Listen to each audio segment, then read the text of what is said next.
Warmest birthday wishes to former President Rodrigo Duterte. I learned resilience and courage in your exigence. Thank you for teaching me the value of education. I wish you love, good health, and happiness. Happy 80th birthday, Papa.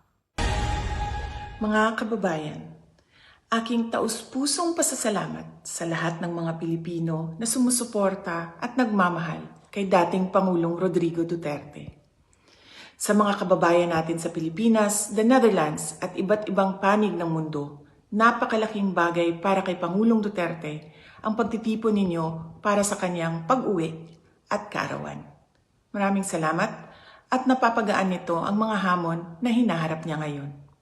Alam din ni Pangulong Duterte na haharapin niya ang ICC na kasama ang lahat ng mga Pilipino sa iba't ibang panig ng mundo, lalo na ang mga kababayan natin sa Pilipinas.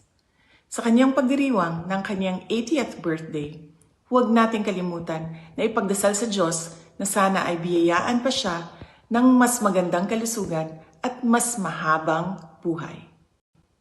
Hilingin din natin sa Diyos na sana ay makauwi na agad si Pangulong Duterte sa Pilipinas.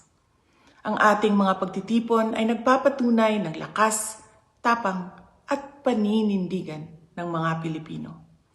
Sana ay magpatuloy din ang inyong suporta at pagmamahal sa ating dating Pangulo hanggang sa darating na halalan ng ating mga senador.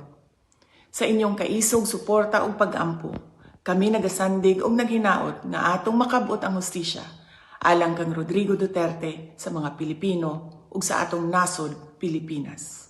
Syukran.